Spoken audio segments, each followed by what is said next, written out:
శాసనసభ ప్రమాణాలు, అలాగే రాజకీయ ప్రమాణాలు ఇవన్నీ ఒకప్పుడు బాధ్యతగా ఉండే. ఇప్పటికీ మనకి చెప్తుంటారు పుచ్చలపల్లి సుందరయ్య ఉన్నటువంటి సందర్భంలో వెంకయ్య నాయుడు కానీ, ఎన్టీ రామారావు కానీ ఇట్లాంటి వాళ్ళందరూ శాసనసభలో అద్భుతమైనటువంటి ప్రసంగాలు చేసేవాళ్ళు. అక్కడ సౌండ్ వాళ్ళు కనుక నిలబడితే యువతలో ఉన్నటువంటి అధికార పక్షం వణికిపోయే అంతటి సబ్జెక్టుతో వచ్చేవాళ్ళు, హోంవర్క్ చేసుకుని వచ్చేవాళ్ళు. తర్వాత కాలంలో ఆ హోంవర్క్లు పోయినాయి. కానీ మన కళ్ళెదురుగుండా కనబడింది చంద్రబాబు నాయుడు ముఖ్యమంత్రిగా ఉన్నప్పుడు రాజశేఖర రెడ్డి ప్రతిపక్షం, అట్లాగే చంద్రబాబు నాయుడు ముఖ్యమంత్రిగా ఉన్నటువంటి సందర్భంలో పీజేఆర్ ప్రతిపక్షంలో ఉన్నటువంటి సందర్భాలు చూసాం. ప్రస్తుతం ఓ పక్కన కేసీఆర్ ఉన్నప్పుడు అవతల పక్కన జానారెడ్డో, రేవంత్ రెడ్డో, ఉత్తమ్ కుమార్ రెడ్డో, బట్టి విక్రమార్క ఇట్లాంటివి చూస్తున్నాం.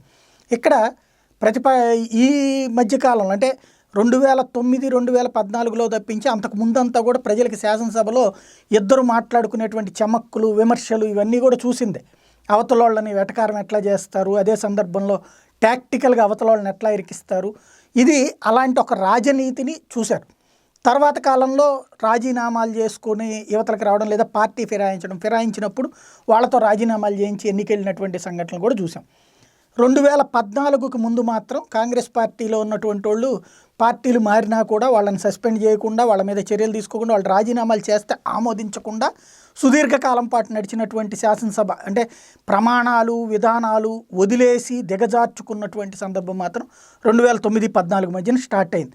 రాజీనామాలు చేసిన వాళ్ళది ఆమోదించకపోవడం, వాళ్ళు ఓ పార్టీలో ఉండి ఇంకొక పార్టీకి మద్దతు పలకడం, కాంగ్రెస్లో ఉంటూ జగన్కి మద్దతు పలకడం, తెలుగుదేశం పార్టీలో ఉండి జగన్కి మద్దతు పలకడం, లేదా ఇందులో ఉన్నోళ్ళు అవతల పక్కకి మద్దతు పలకడం లాంటి విచిత్రమైనటువంటి పోకడలు చివరి సమావేశాల సందర్భంలో మాత్రం వాళ్ళ మీద చర్యలు తీసుకునేసి ఏది కొంతమంది రాజీనామాలు ఆమోదించినట్టు, కొంతమందిదేమో సస్పెండ్ చేసినట్టుగా అనౌన్స్ చేసేసి క్లోజ్ చేసినటువంటి సందర్భం.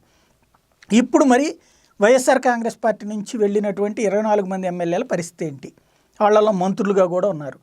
ఇక ఇదే లాస్ట్ సమావేశాలు, బడ్జెట్ సమావేశాలు. ఇది అయిపోయిన తర్వాతనన్నా వాళ్ళ మీద వాళ్ళ రాజీనామాలు ఇచ్చినట్టో లేదో తెలియదు. స్పీకర్కి ఇచ్చారని ఒక పక్కన చెప్తారు, ఇస్తే అదేమైందనేది తెలియదు. అదే సందర్భంలో వాళ్ళ మీద చర్య తీసుకోమని వైసీపీ ఇచ్చినటువంటి లెటర్కి స్పందన లేదు. మధ్యలో టెక్నికల్ పారామీటర్స్ అంటూ తోసిపుచ్చినటువంటి సందర్భం ఉంది. ఈలోపు న్యాయస్థానం అన్నటువంటి వంకతో ఆపినటువంటి సందర్భం ఉంది. కాబట్టి ఎప్పటికన్నా ఆ ఫిరాయింపుకి సంబంధించినటువంటి అంశంలో స్పష్టత, 2/3 మెజార్టీతో చీలిపోతే మాత్రమే వాళ్ళని ప్రత్యేక గ్రూప్గా గుర్తించడానికి అవకాశం ఉంటుంది. అట్లా కానప్పుడు సాధ్యం కాదు. ఇట్లాంటి సందర్భంలో ఇప్పటికైనా సరే ఫైనల్ సందర్భంలో వాళ్ళ మీద చర్యో లేకపోతే వాళ్ళ రాజీనామాల ఆమోదము ఏదో ఒకటి చేస్తారా, లేదంటే ఇలాగే ముగిస్తారా అన్నటువంటిది ఈ సెషన్స్లో తేలాల్సి ఉంది.